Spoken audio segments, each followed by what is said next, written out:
शिवपुर गांव में बबीता अपनी दो बेटी शर्मीली और सुमन के साथ एक छोटे से घर में रहती थी। बबीता के पति का कुछ समय पहले ही इंतकाल हो गया था, इसलिए बबीता सोचती है कि उसकी बेटियों की शादी जितनी जल्दी हो जाए उतना ही बेहतर है। मुंशी जी, मैंने आपसे कितनी बार कहा है कोई रिश्ता देखकर बताओ लड़की के लिए। लड़की 19 साल की हो गई है। भाभी जी, मैंने बहुत जगह बात की, लेकिन हर कोई दहेज मांगता है, कोई कुछ मांगता है तो कोई कुछ मांगता है। मुंशी जी, तुम तो जानते ही हो हमारे घर में कोई काम करने वाला नहीं है। मैं जो दूसरों के घरों में काम करके पैसा कमाती हूँ उससे तो बस घर का खर्चा ही चल पाता है। ऐसे में हम दहेज कहाँ से देंगे। भाभी जी, एक रिश्ता है, लेकिन आदमी की उम्र लगभग 50 साल है। उसकी पहली पत्नी मर चुकी है, पहली पत्नी से 2 बच्चे भी हैं, लेकिन आदमी मालदार है। तुम्हारी बेटी को कोई परेशानी नहीं होगी। लेकिन मुंशी जी, उम्र बहुत ज्यादा है, लोग देखेंगे तो क्या कहेंगे। लोगों का काम तो कहना ही है। अगर अच्छे घर में करोगी तो दहेज देना ही पड़ेगा। आजकल कोई भी आदमी बगैर दहेज की शादी नहीं करता है, और तुम्हारे पास तो खुद के खर्चे के लिए भी पैसे नहीं है। ऐसे में दहेज कहाँ से दोगी? तुम सही कह रहे हो मुंशी जी, हमारे पास तो फूटी कौड़ी भी नहीं है। तुम बात करके लड़की की शादी करवा दो। कुछ ही दिनों में शर्मीली का विवाह हो गया। जिस आदमी से विवाह हुआ था उसका नाम था अशोक। अशोक एक सरकारी कर्मचारी था। अशोक के 2 लड़के थे, आकाश और सुमित, और एक विधवा बहन भी थी जो घर की मालकिन थी। उनका नाम रूपाली था। आकाश अपनी माँ के लिए बाजार से कुछ ठंडी चीजें ले आ। गर्मी बहुत हो रही है। उतने में ही अशोक आ जाता है। उसके हाथ में कुछ सामान था। अशोक शर्मीली को खुश रखने के लिए कोई ना कोई तोहफे रोज लाया करता, लेकिन शर्मीली को ना जाने क्यों अशोक के पास बैठना और हंसने बोलने में भी संकोच होता था। इसका कारण ये था कि अब तक ऐसा ही एक आदमी उसका पिता था, जिसके सामने सिर झुकाकर देह चुराकर निकलती थी। अब उनकी अवस्था का एक आदमी उसका पति था। वो उसे प्रेम की वस्तु नहीं, सम्मान की वस्तु समझती थी। उनसे भागती फिरती थी। अशोक के सामने आते हुए शर्माती थी। अरे भाग्यवान, तुम मुझे देखकर ऐसे भागती हो जैसे मैं कोई खौफनाक जानवर हूं। अरे मैं तुम्हारा पति हूं। अगर तुम ऐसे ही शर्माती रही तो घर कैसे चलेगा? तुम अब इस घर की मालकिन हो, जो मन में आए वो करो। अशोक अपनी बहन रूपाली को बुलाता है और उससे घर की चाबी लेकर शर्मीली को घर की खजांची बना देता है। रूपाली, अब से तुम कुछ भी काम नहीं करोगी। जिस भी चीज की जरूरत हो शर्मीली को बोल दिया करो। और शर्मीली, तुम रूपाली का ध्यान रखना। बेचारी सारा दिन परेशान सी रहती है। घर में जिस चीज की भी उसे जरूरत हो उससे मंगा लिया करो। मैं हर महीने की तनख्वाह तुम्हें दे दिया करूंगा, क्योंकि घर के सारे खर्चे अब तुम्हें ही उठाने हैं। अशोक पूरे महीने की कमाई शर्मीली को दे देता है। उनका ख्याल था कि शर्मीली इन रुपयों को देखकर फूली नहीं समाएगी। उधर अशोक की बहन रूपाली मोहल्ले की औरतों से शर्मीली की खूब चुगली करती है। अरे जब से आई है मालकिन बनी बैठी है, एक एक पैसे का हिसाब लिखती है। मैं कभी अपनी जरूरत के लिए थोड़े बहुत पैसे मांग लेती हूँ तो टाल मटोल करती रहती है, फिर कहीं 3-4 बार कहने पे ही पैसे देती है। बहन, तेरे भाई को भी जब बुढ़ापे में इस जवान लड़की से शादी करने की पड़ी थी, कोई मेल भी तो हो। देखने में उनकी बेटी लगती है। अपनी शादी ना करके अशोक की शादी कर लेता तो सही रहता। अरे चल बहन, मैं चलती हूँ। पता नहीं निगोड़ी घर में क्या कर रही होगी। बच्चे स्कूल से आने ही वाले होंगे। चल के देखती हूँ खाना बनाया है कि नहीं, कहीं बच्चे भूखे तो नहीं बैठे रहे। रूपाली उस दिन से शर्मीली से जलने लगी थी जब से अशोक ने उसे घर का खजांची बना दिया था।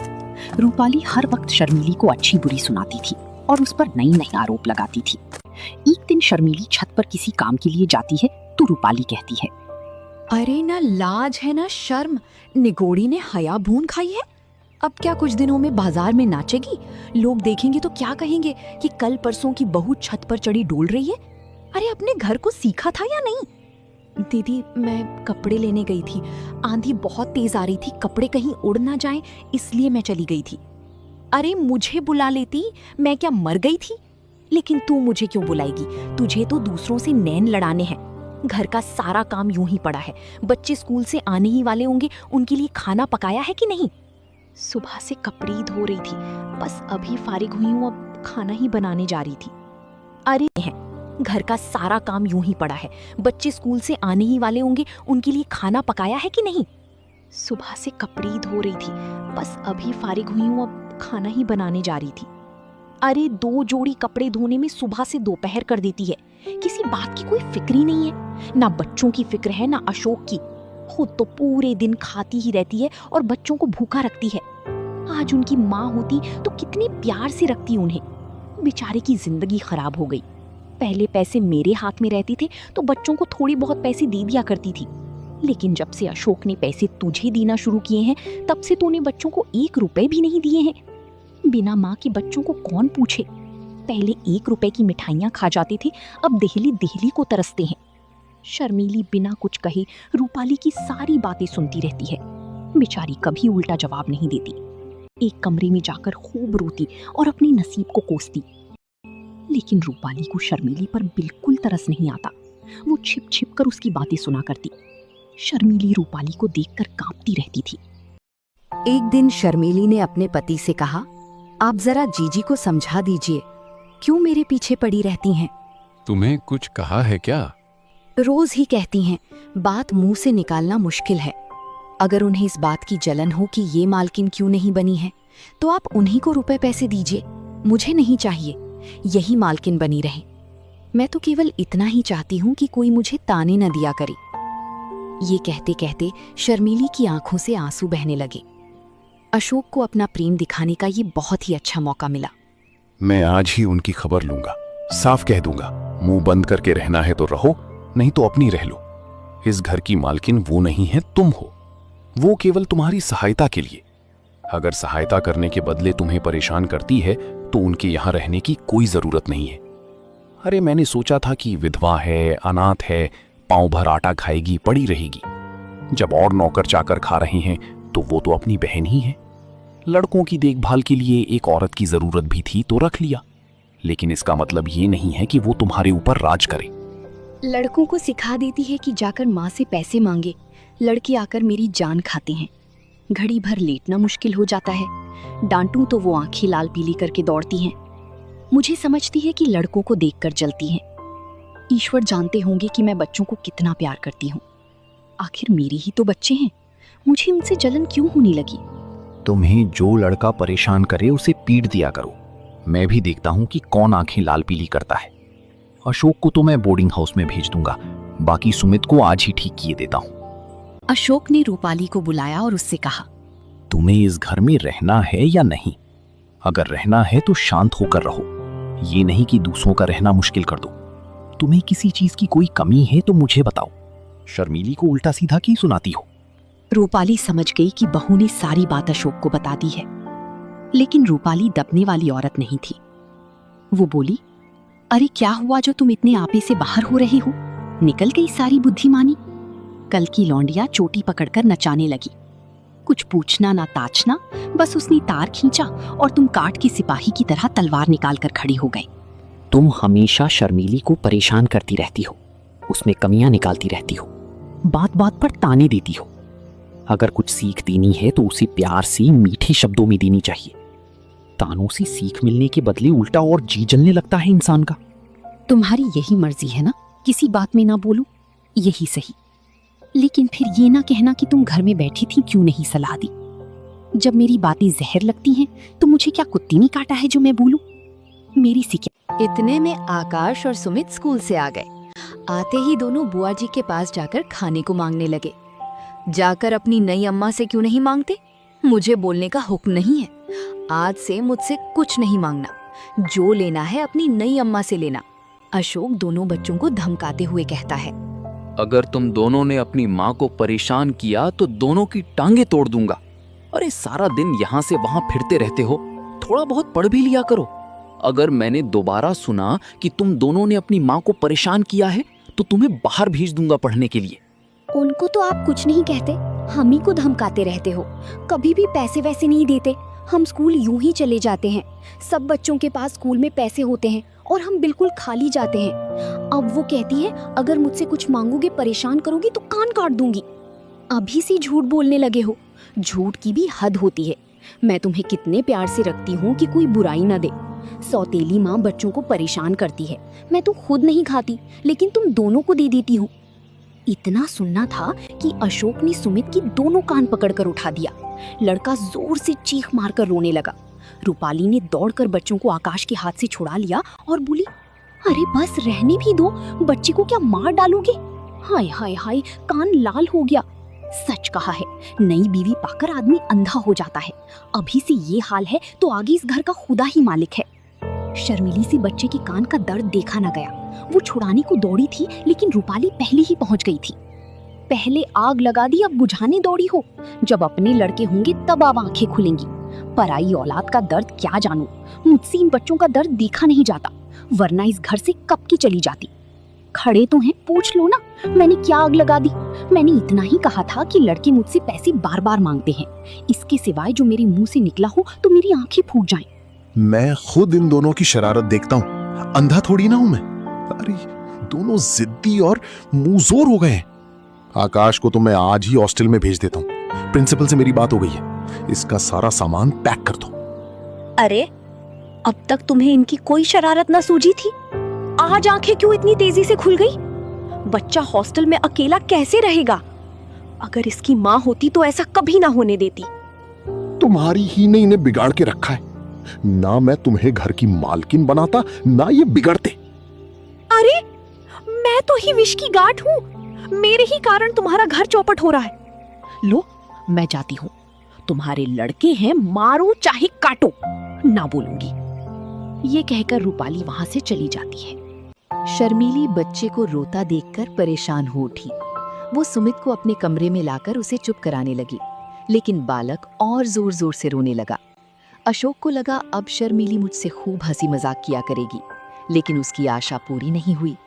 पहले तो शर्मीली कभी कभी उनसे हंस बोला भी करती थी, लेकिन अब बच्चों के ही लालन पालन में व्यस्त रहने लगी। जब घर आते तो बच्चों को उसके पास बैठा पाते। कभी देखती कि उन्हें नहला रही है, कभी कपड़े पहना रही है, कभी उनके साथ कोई खेल खेल रही है और कभी कभी कोई कहानी सुना रही है। एक दिन अशोक का एक दोस्त अशोक से मिलने आया और अशोक से कहने लगा, आजकल तो बहुत अच्छे से हंसी खुशी रहते होगे नई बीवी के साथ। अरे तुम बड़े भाग्यवान हो यार, जो इस अधेड़ उम्र में जवान पत्नी मिल गई। बहुत ख्याल रखती होगी तुम्हारा। यहाँ देखो, अरे जिंदगी बवाल हो रही है। मैं तो दूसरी शादी की फिक्र में हूँ। अरे कोई लड़की वड़की हो तो बताओ यार। अरे ऐसी गलती ना कर बैठना, नहीं तो पछताओगे। लौंडिया तो लौंडों से ही खुश रहती हैं, हम तुम अब उस काम के नहीं रहे। सच कहता हूँ भाई, मैं तो शादी करके यार बहुत बुरी तरह से पछता रहा हूँ। अरे बुरी बला गले पड़ी। सोचा था 2-4 साल और जिंदगी के मजे उठा लूं, लेकिन अब अरे ऐसा लगता है कि भाई जिंदगी की बहुत बड़ी गलती हो गई। अशोक भाई, तुम भी क्या बात करते हो यार? लौंडिया को पंजों में लाना क्या मुश्किल बात है? जरा सैर तमाशे दिखा दो, उनके रंग रूप की तारीफ कर दो, बस रंग जम गया। मैं ये सब कुछ करके हार चुका हूँ भाई। अच्छा तुम मेरी एक सलाह मानो, जरा अपनी सूरत बनवा लो। अरे आजकल यहाँ एक बिजली के डॉक्टर आए हुए हैं जो बुढ़ापे के सारे निशान मिटा देते हैं। अरे क्या मजाल की चेहरे पर एक झुर्रियां या सर का बाल पका रह जाए, न जाने भाई क्या जादू कर देते हैं। अरे भाई मैं तो कह रहा हूँ आदमी का हुलिया ही बदल देती। क्या? ये तो बहुत अच्छी बात है, लेकिन फीस क्या लेते हैं भाई? अरे फीस तो यार मुझे पता नहीं, शायद 1000 लेती होंगी। ऐसे काम के लिए इससे कम तो भाई होगा नहीं। अजी कोई पाखंडी होगा, अरे बेवकूफ को लूट रहा होगा। कोई मेकअप वेकअप लगाकर 2-4 दिन के लिए जरा चेहरा चिकना कर देता हो। क्या? ये तो बहुत अच्छी बात है, लेकिन फीस क्या लेते हैं भाई? अरे फीस तो यार मुझे पता नहीं, शायद 1000 लेती होंगी। ऐसे काम के लिए इससे कम तो भाई होगा नहीं। अजी कोई पाखंडी होगा, अरे बेवकूफ को लूट रहा होगा। कोई मेकअप वेकअप लगाकर 2-4 दिन के लिए जरा चेहरा चिकना कर देता होगा। इश्तेहारी डॉक्टरों पर तो अपना विश्वास ही नहीं है। देखो 10-5 की बात होती तो कहता जरा दिल लगी ही सही। 1000 रुपए कौन सी बड़ी बात है भाई, 1 महीने की आमदनी है। अरे मेरे पास तो 1000 रुपए की कीमत 1000 रुपए है। आंखों में सुरमा और बालों में खुशबू वाला तेल पड़ा हुआ हो। अरे तोंद का पिचकना भी जरूरी है। जरा तकलीफ तो होगी, लेकिन फिर देखो कैसे तुमसे हंस हंस के बातें करेगी। और हाँ, एक तो शेर भी याद कर लो। अरे जब भी बात करो ना, शायरी कहते हुए करो। एक महीना मेरी बात का इम्तिहान करके देखो भाई, अगर वो तुम्हारा दम ना भरने लगी तो जो जुर्माना कहो वो दो। अशोक ने उस वक्त तो ये बातें हंसी में उड़ा दी, लेकिन इसमें से कुछ बातें उसके मन में बैठ गईं। उस दिन से वो हर रोज जवान दिखने के लिए कोई ना कोई काम करते। जब भी शर्मीली से बात करते तो एक दो शायरी जरूर सुनाते। अशोक की ये चाल काम कर गई। दूसरे दिन जब अशोक ऑफिस से घर आए तो देखा शर्मीली अपने कमरे के द्वार पर खड़ी है। आज बहुत दिनों के बाद उन्हें ये कमल खिला हुआ दिखाई दिया। आज इतनी देर कहाँ लगाई? दिन भर रात देखते देखते आंखें फूट जाती हैं। समय से घर आ जाया करो। अरे यार, ऑफिस में बहुत काम होता है, ओवर टाइम के पैसे अलग से मिलते हैं। अभी थोड़ा काम और था, लेकिन मैं सिर दर्द का बहाना बनाकर घर आ गया। क्यों इतना काम करते हो? काम उतना ही करना चाहिए जितना आराम से हो सके। प्राण देकर थोड़ी ना काम किया जाता है। मुझे रुपया का लालच नहीं है। तुम आराम से रहोगे तो रुपए बहुत मिलेंगे। भाई, आती हुई लक्ष्मी भी तो ठुकराई नहीं जाती ना। लक्ष्मी अगर रक्त और मांस की भेंट लेकर आती है तो उसका ना ही आना अच्छा है। मैं धन की भूखी नहीं हूँ। इस वक्त आकाश स्कूल से लौटा और बोला, भाई जी, कुछ खाने को दे दीजिए। शर्मीली ने एक प्लेट में खाना लाकर आकाश को दे दिया। आकाश खाना लेकर चला गया। पहले तो घर में आते ही नहीं थे। मुझसे बोलते में भी शर्माते थे। किसी चीज की जरूरत होती तो बाहर से ही मंगवाने के लिए भेजते। जब से मैंने बुलाकर कहा तब से आने लगे हैं। अशोक को आकाश पर संदेह हुआ और कुछ चिढ़कर बोला, ये तुम्हारे पास खाने पीने की चीजें मांगने क्यों आता है? इसे यहाँ आने मत दिया करो, दीदी के हाथ भिजवा दिया करो। शर्मीली ने ये बात प्रशंसा पाने के लिए लोभ में कही थी। वो ये दिखाना चाहती थी कि मैं तुम्हारे लड़कों को कितना चाहती हूँ। ये कोई बनावटी प्रेम ना था। उसे लड़कों से सचमुच प्यार था। लेकिन शर्मीली का ये वार उल्टा पड़ गया। अशोक आकाश पर शक करने लगा। वो उसे शर्मीली से दूर रखना चाहता था। इसलिए अशोक ने कहा, देखो, मैं चाहता हूँ कि कल से तुम स्कूल में ही रहा करो। मैं मास्टर जी से कहकर तुम्हारा इंतजाम करवा दूंगा। मुझे वहां रहने में कोई आपत्ति नहीं है। जब से कहिए मैं चला जाऊंगा। आकाश उदास होकर अपनी बुआ के पास जाकर बोला, बापूजी ने मुझे कल से स्कूल में रहने को कहा है। कह रहे थे कि तू यहाँ आवारा हूँ की तरह इधर उधर फिरता रहता है। स्कूल में रहेगा तो आवारा गर्दी से बचू। आकाश एक नानार लड़का था। ये बात अशोक भी जानता था, लेकिन उसे शर्मीली से दूर रखना चाहता था। इसलिए उसे स्कूल भेज रहा था। फिर रूपाली बोली, ये तुम्हारी नई अम्मा का करा धरा है। उसी ने कहा होगा। नहीं बुआ जी, मुझे उन पर कोई शक नहीं है। वो बेचारी भूल से भी कभी कुछ नहीं कहती। तू ये क्रिया चरित्र क्या जाने, ये उसी की लगाई हुई आग है। देख, मैं अभी जाकर पूछती हूँ। रूपाली झिलाई हुई शर्मीली के पास जा पहुंची। उसे आड़े हाथ लेने का, कांटों में घसीटकर, तानों से छेदने का, रुलाने का अवसर वह हाथ से जाने नहीं देती थी। शर्मीली उनका आदर करती थी, उनसे दबती थी, उनकी बातों का जवाब न देती थी। वह चाहती थी कि ये सिखावन की बातें कहें, जहां मैं भूलूं वहां सुधारें, सब कामों में देखरेख करती रहें। पर रूपा उस पर तनी ही रहती थी। मैं पूछती हूँ, क्या तुम सबको घर से निकालकर अकेले ही रहना चाहती हो, जो हर वक्त अशोक के कान भरती रहती हो? क्या हुआ दीदी जी, मैंने तो किसी से कुछ नहीं कहा। आकाश को घर से निकालने की तैयारी हो रही है और उस पर कहती हो मैंने तो कुछ भी नहीं कहा। क्या तुमसे इतना भी देखा नहीं जाता? दीदी जी, तुम्हारी चरणों